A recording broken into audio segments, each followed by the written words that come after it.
This next speaker was introduced to me by a guy I just met, but he's amazingly well connected and has a great overview over basically the tech and marketing space all over the world. And he recommended Anne-Marie to me. And I, in our first conversation, actually realized you have Norwegian roots as well, which is very cool. She happened to be in France at the moment, and she could flew over here to us. And her story is amazing. Not just kind of your background and how you built your business, but also kind of how you run your business and how you run your marketing. So I think we can learn a lot from what Anne-Marie has done with Brambleberry and kind of building up both your personal brand and the Brambleberry brand and how you also now combine it in a different way. So please welcome Anne-Marie. That was exciting. Hi, everyone. I am Anne-Marie. I am from the great state of Washington in the United States, and jeg ikke snakker norsk. So I will be doing this in English. As Thomas mentioned, I run a company called Brambleberry.com. We sell handcraft provisions, which is raw materials, to do-it-yourselfers all over the world. So we help people turn ingredients like this into really cool things like, well, soap, but also bath fizzies, lip balms, chapsticks, makeup, masks, you name it. If you can put it on your body, leave it on or rinse it off, I can teach you how to make it, and I will sell you all the ingredients to make it as well. What's really interesting about the product I sell, though, is it's a commodity. Every single thing I sell is a commodity. My coconut oil is not any different than the Trader Joe's coconut oil or my competitor's coconut oil. My Himalayan pink sea salt's exactly the same. So how do I differentiate myself when I'm selling basically a glorified commodity? So what I'm going to talk to you about today is the power of storytelling, likability versus trust, and how to use customer segmentation to drive sales. I'm going to also delve into actual numbers that my company, my most recent financial numbers from March, so you can see my KPIs, you can see what's working, what isn't working, and hopefully have some takeaways for the companies that you either work for, you own, or you serve.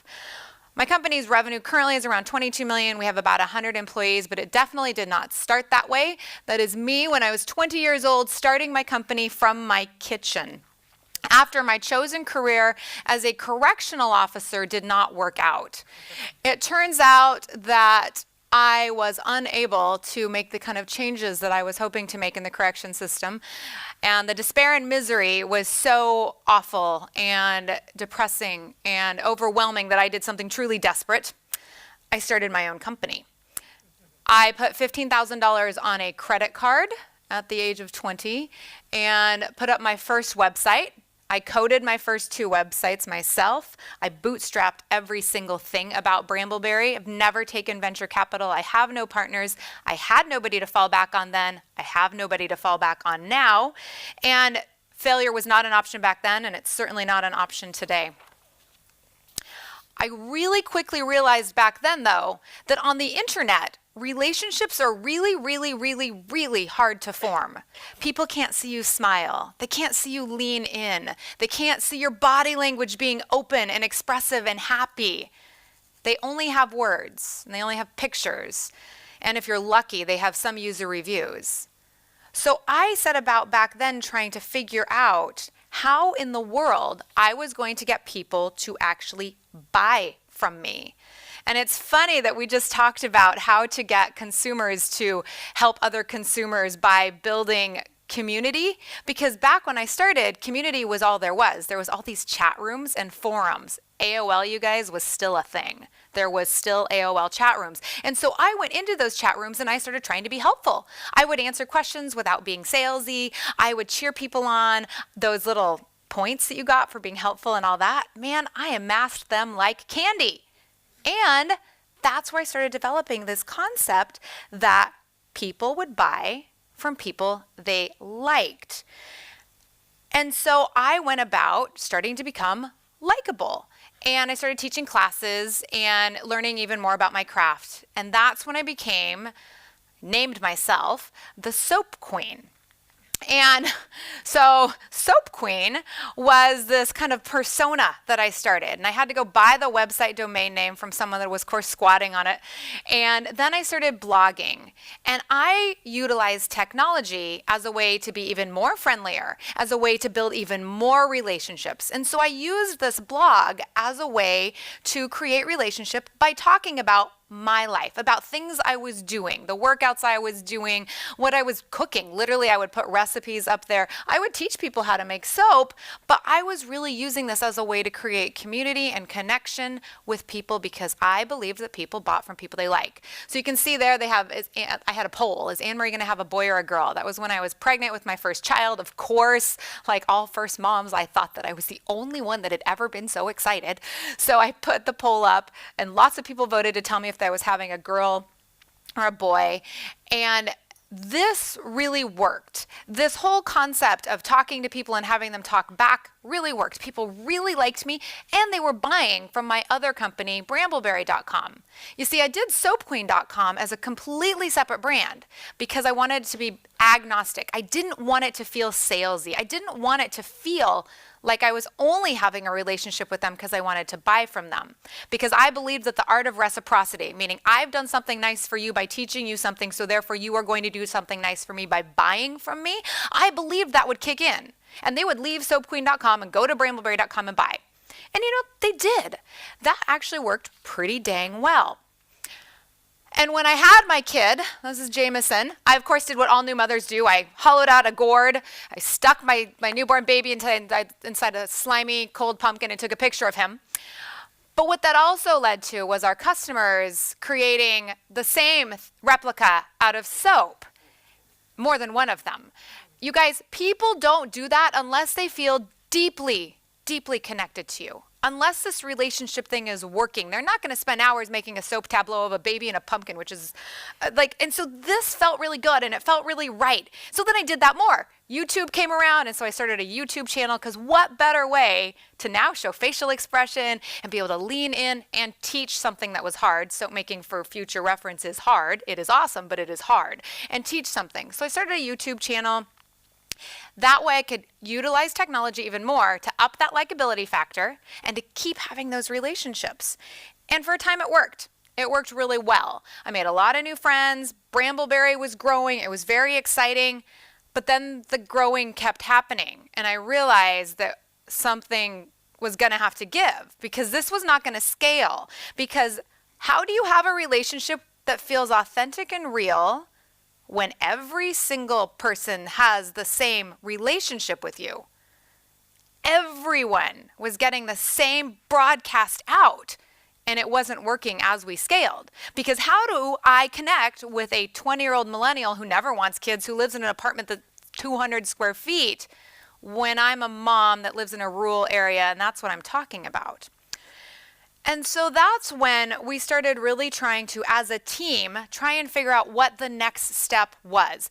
We didn't really want anything to dramatically change, right? Going business, it's profitable, it's really fun, I liked it. And I mean, ego gratification was off the freaking charts when all these people were having relationships with me and telling me I was great all the time, right?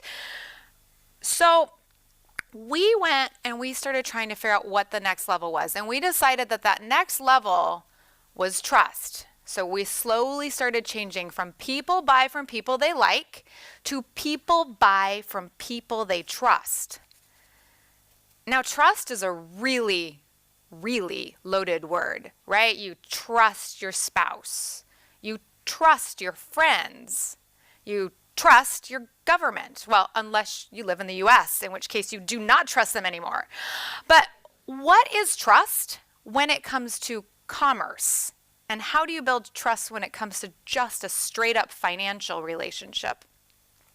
So we started trying to figure that out internally. And we decided that trust comes from consistency. It's fairness. It's doing what you say you're going to do when you say you're going to do it. But it goes much deeper than that. It's not just about action and performance. Trust is a set of principles that customers can inherently feel when they interact with you. This is extremely different than have a relationship with me, have a buying relationship with me because you like me and you're genuinely interested in my life.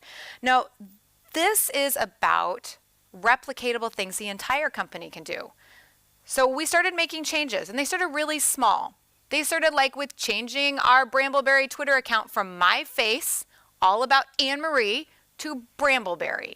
We're like a series of soap making experts. It's not about me anymore, but it goes way deeper than that.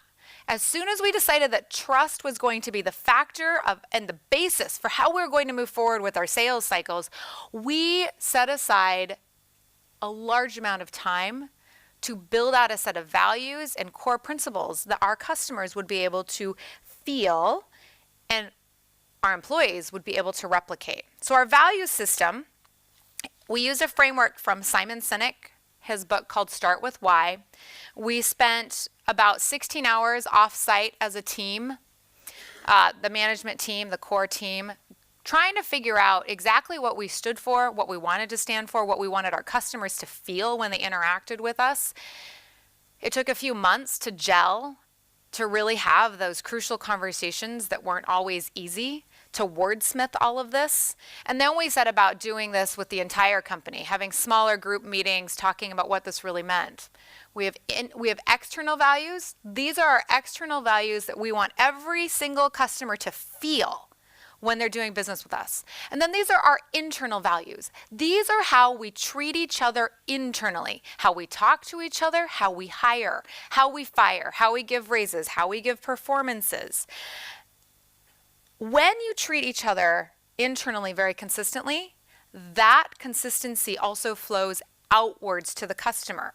Because having a mission and values and vision that everybody knows creates trust, because this kind of deep thought work, that leads to consistent messaging, that leads to consistent action at all levels of the organization. So that's every single customer touch, from social media to pulling and packing orders to how we do our product development.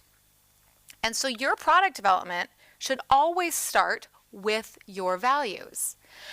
Everything you do when you talk to customers should start with your values. When you send a box to a customer, it should reflect your values. And that doesn't mean slapping your values literally on the side of the box. No, that means shipping out when you say you are, making sure the product doesn't arrive damaged, making sure the product does what you say it's going to do, answering the phone, making sure that customers know how to use the product when they get it. It's everything from how we talk to our customers to how our grammar is. So we have drilled down so far that we know that we're upbeat, actionable, helpful, bright. We are not excited. We're not rambling. We're not sympathetic. We're not cute. We're not trendy. We're on trend, but we are not trendy. We have had hours of discussions about if we use ampersands versus and, or if we use exclamation marks. Are we happy, excited cheerleaders? No, we aren't. So we try not to use exclamation marks that much. Every single thing that we do really is about evoking consistency for our customer so they feel that trust. And from there, your values drive your branding. And your branding is the visual story of who you are at a glance to your customers. Branding is another form of consistency. And our branding is extremely prescriptive. Everything from our colors to our fonts. Everything is prescribed so that when you get a product from Brambleberry, whether it's an actual bottle of something or whether it's the box or whether it's the packet, the material that's in the boxes, we want you to know at a glance that it's a Brambleberry product. But trust doesn't also just come from the internal. It also comes from the external. So while we were going through this process, I went to a traditional publisher, did a traditional actual book pitch, and got a traditional publisher to publish books by me on how to make soap. Because having external validation was another way that we could build trust in the marketplace. And if you're looking at me and you're like, I can't write a book. Everybody can write a book. Every single one of you has a book in you. You are a subject matter expert on something, even if it's just Bulgarian root growing festival in Bulgaria or the weird dung beetle you have in your backyard. You are an expert on something. Just niche down until you find it. And if you don't want to write a book, just remember you can always get earned press, media attention, that kind of stuff. That also does help to create trust. So once you figure out what your values are, it's time to start working on creating that trust through storytelling. And so how do you create that? It's figuring out what your brand stands for. Who are you? Who are you not? And that goes to knowing your customers, how they think, how they feel, how they act, who they are, who they think they are, who they really are, and how you can best communicate with them. So we did this in a variety of ways that boiled down to basically just asking them and then also validating that through data. And so we did a series of surveys of our customers. So things that we wanted to figure out. We had very long and involved, horribly painful customer interaction validations that we did. And believe it or not, we got 1,500 people to fill out 10 pages of this kind of ridiculousness because they liked us. They trusted us, and they wanted us to be successful. We didn't pay them for their survey results. We did focus groups.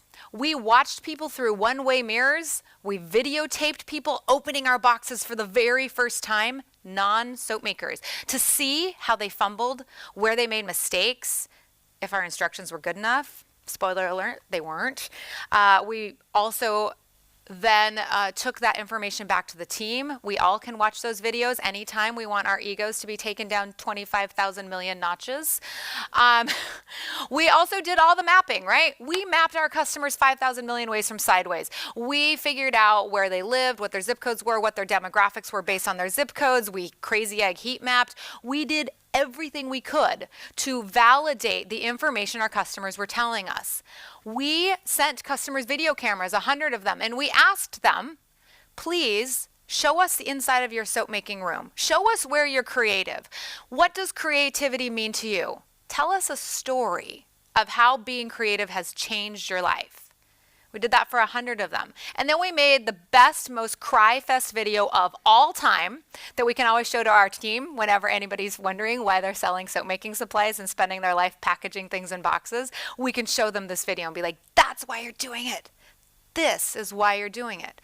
So we really got to know our customers.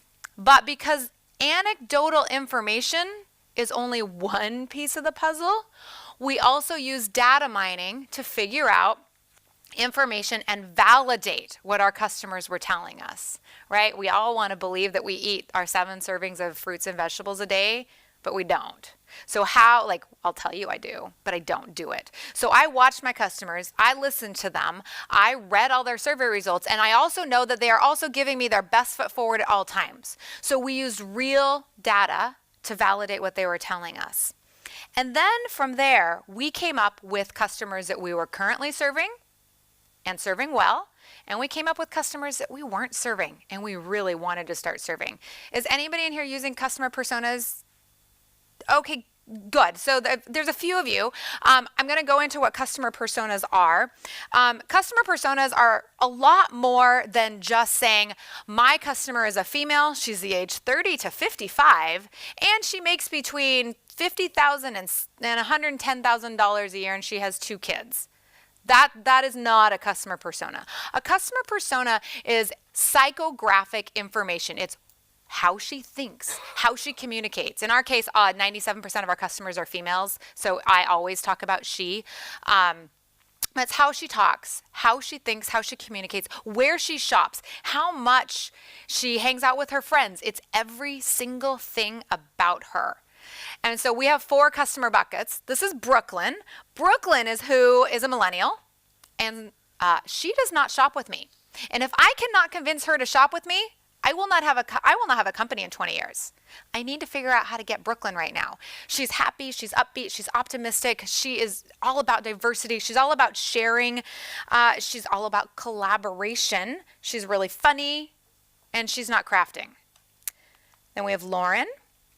Lauren buys maybe a teensy little bit of stuff. She's 37-ish. She lives in Los Angeles. She's got kids. She is a Gen X, which means that she has a very low tolerance for bullshit. And she also is in general pretty damn pessimistic. Who wouldn't be, right? After she's seen everything she's seen in the US over the last 37 years. She's direct, she's straightforward, she's results oriented. She's not really buying much from me right now either. So I need to figure out how to get her to buy from me. Brooklyn and Lauren aren't buying from us, which means this whole year and next year, the focus is about seeking out Brooklyn and Lauren, figuring out how to nudge them and help them into our funnels so they eventually do buy from us. Now, Rachel is buying from us. It's not a surprise, right? Rachel's basically me, just a little bit older. She has time to craft. She's 48. She loves to stay active. She sells or gives away the gifts she makes. She's ordering from me like 5 times a year. She really kind of wants to have a fulfilling side business, but she's got a pretty full life still, so she's not quite there. Plus, she's working part-time. You know who does buy a lot from me? Carol. Carol loves to buy from me. You guys, she is your typical crafting granny, right? She's got 4 grandkids. She's got plenty of time, lots of disposable income, and she's buying from me all the time. But the problem with me only depending on Carol is she is going to die. So I need to replace Carol. So how does this work in a practical day-to-day marketing standpoint? This is how we do our email marketing. Every potential person that comes to our website right now gets put into a bucket. Are you there for the first time? Where'd you come from? Are you just browsing? Have you purchased from me a lot or a little? And how you came to me is you get a different experience based on how you came to me, based on a very small amount of segmentation. And so this differentiation, me treating you differently if you're there to browse versus if you're there to buy, and I know you're there to buy because you've been there like 6 or 7 times over the last couple of months and you are shopping late at night, you're there to buy. I'm finally going to get you. This also goes for social media. So this year, right, my big priority is getting those 2 younger customer bases. They are not on Twitter, and believe it or not, they're really not on Pinterest that much, although based on our focus groups, we figured out that maybe we need to prioritize Pinterest a little bit more this year. But so this year, our top priorities are our blog, YouTube, Facebook, and Instagram. Lots and lots and lots of video. We're turning into like basically video production 101 because that is where our customers are hanging out. Another way we target and segment our customers, though, isn't just based on that psychographic data, and it's not just based on if you've purchased or not purchased. We get much more granular than that. Recency, frequency, and monetary. How much did you spend with me? When's the last time you ordered from me? And how many orders did you do in the last year from me, or the last 3 years from me? From there, we score our customers. So every single customer in our entire customer database, and we have like 60,000 that order every year, they all have a score. So now my customer service department can use that score to figure out how much they really, really, really want to spend $200 overnighting a package on my expense versus saying, gosh, I'm sorry you didn't order in time. It's the one time you've ordered in the last 3 years and the last order was $17. I probably am not going to spend $200 investing in you because you're not going to order from me again. They would never say that, but that's the thought process they can use in their head once we have these scores done. So from here, we assign all of our customers points. And not great news for me, guys. If all of those numbers, the 4s were the best numbers on the bottoms, right? Those are, you ordered the most from me, you ordered the most frequently, you ordered in the last few months, you ordered the most. Only 1% of my customers are my top priority customers. That's not good. That's not good at all. And in fact, even worse, only 1/3 of my customers are in the 7 to 12. Which means they're ordering like once or twice a year. Their orders are $80 or $90. They have ordered in the last 3 years, which is great. And so the first thought I had when I saw that was, oh my God, I suck. Like I am really messing up. I can't believe I am not serving our customers. And I thought I was doing a really great job. Wow. But then my second thought was, oh my God, look how much more money I can make if I just service our customers even better. How can I service our customers better? Because, oh my gosh, the 3 to 6s, how do I move them into the 10, 11, 12 category? How can I do that? So that's blue sky. And so I'm really excited because that means I can make more money this year. And I have all of their email addresses. I have ways to reach out and touch them. So that is really exciting to me. So social, as I've talked about, is a really huge strategy for us. Now, this is an internal company slide. I don't want to see it on Twitter, you guys. I don't want to see it anywhere because I don't want my competitors to get this information because it's pretty dang valuable. So the person I see with their phone out, I don't want it going anywhere. These are our conversion rates from our actual website. This is how much money we made in March from Google direct. So those are people that just type in brambleberry.com. Email, Soap Queen, that's the blog, Bing, and paid CPC. This is the first time that we've ever done paid pay-per-click ads. We've never done it in the history of the company. So it's been kind of interesting and kind of fun to experiment with that. Soap Queen TV, which is our YouTube channel, you'll notice is not up there. But you can see that Google and email and direct is like the bulk of our business. So why would I do so much content creation? Why do I have a blog? Why do I bother doing Instagram? Why am I on Soap Queen TV if it doesn't make me any money? Why am I doing all that? And so that's where we marry the hard data, this is hard science, with that soft science focus. That's where we marry the focus group and the anecdotal data with what's really going on. Because when we did the soft science of asking our customers, where did you hear about us the first time? They heard about us from Soap Queen. That's huge because the data, the dollars data, doesn't reflect that at all, which is why it's so important to take the time to make that complete picture. Because my president of my company, formerly a chief operating officer, he literally was like, shut the blog down. It's the stupidest thing we've ever done. You can't do the blog on company time. And of course, I don't have any partners. No one tells me what to do. But I'm surrounded by smart people. If they tell me not to do something, I'm going to listen to them, right? Like, why hire people and then not listen to them? That's dumb. So I was doing the blogs and the nights and the weekends and not using any company resources, technically, because he thought it was the stupidest idea ever because the numbers weren't reflecting that it was a good idea. But then you look at that, and 43% of our current customer base found Brambleberry through our robust social media stuff we do. So it's working. Creating and teaching great content leads 91% of our customers in our most recent survey to say that they are satisfied with Brambleberry. And then remember those words that I said I wanted Brambleberry to, I wanted you to feel as though Brambleberry was the upbeat, informative, helpful, inspirational, fun? You can see how we are doing on those. Only 39% of people think we're trendy. That's great, right? Because I didn't want to be trendy. I wanted to be on trend.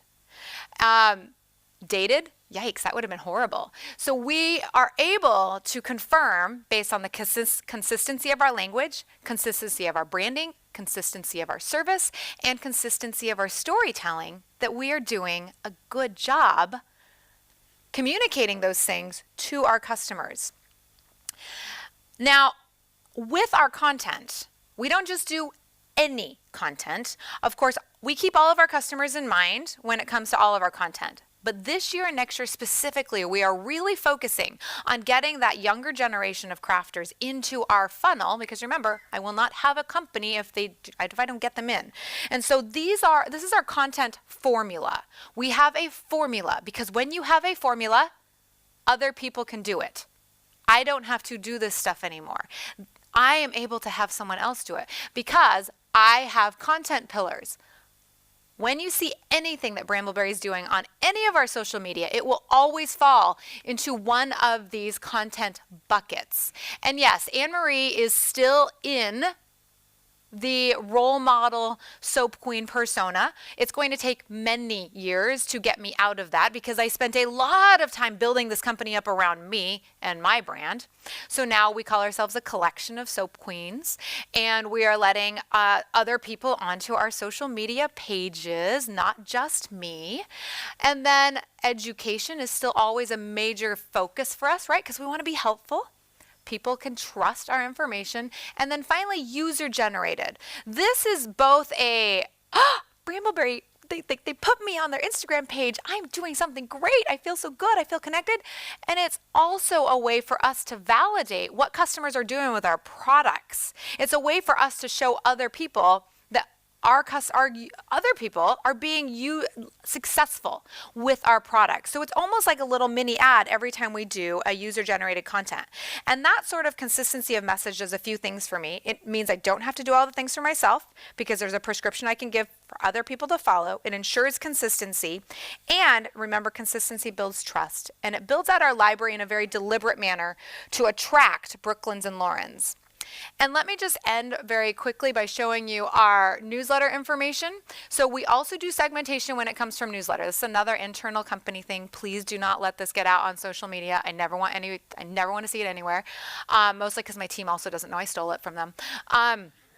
These are our newsletters. You'll notice we're always looking at how many sends. Not all of our customer base gets a send, right? Because we're doing segmentation, click rates, and how much revenue stuff brought in. And then we're always refining it and always putting it out. And this is another area that having content is so important for, right? I can't just walk into your house and say, hey, give me, give me, give me. No, I've got to actually, like if I'm your neighbor, I've got to be lending you sugar and milk and all those things before I can finally come over and get eggs. It's the same way with me advertising to you in your email box. My gosh, like permission-based email marketing is like the biggest gift that someone can give a company.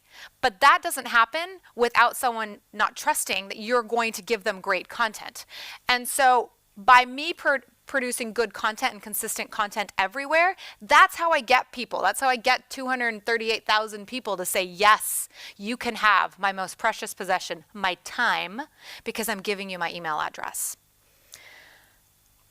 So I'll end the formal part of my presentation right now just by saying that I really love creating. I believe handmade is best made and creativity is essential. And I feel really lucky that I get to do this every single day and that this is my life. And thank you so much, Thomas, for having me because this was super fun. So thank you. It's the end. Thank you so much. All right. Great job.